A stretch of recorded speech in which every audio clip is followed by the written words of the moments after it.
As conceived in 1632 by Portuguese printing press operator André Felipe, boxing was a gentleman's game in which two men would square off and regale each other with stories monotonous for days on end, until one of them fell to the ground from boredom or exhaustion. Over the next few years, the new sport developed a respectable following of a few hundred local socialites.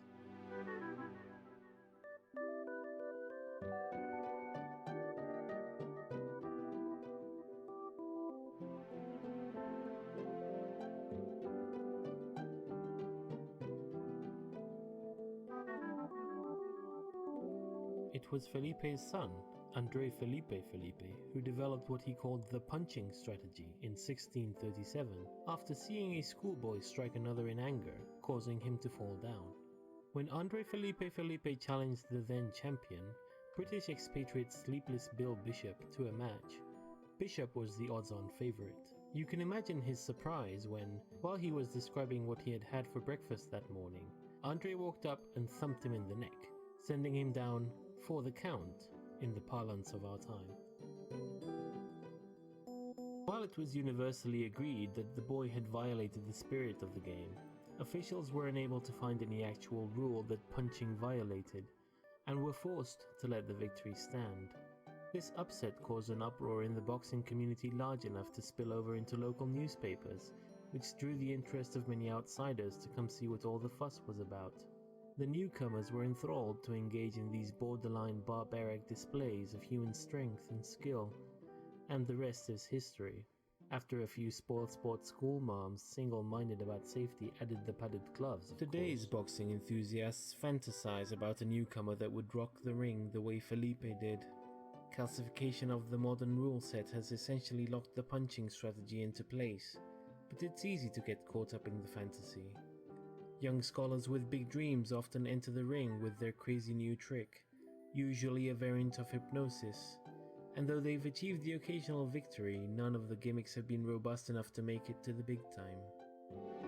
The real wonder, though, is that André Felipe's original vision of boxing is still around. Gentlemen's boxing clubs can be found in cities all over the world. You can visit one most any day of the week, and see two erudite gentlemen exchanging pleasantries in the ring. Most people only come to watch a few hours of a match, and then leave, but every once in a while you'll find amongst your elders a stout fellow, a die-hard fan, who perhaps witnessed that historic battle between Felipe and Bishop, who for love of the sport must stay to witness the last glorious seconds of wakefulness slip away, only to return to fight again another day.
Here's your bug coffee, Mr. President.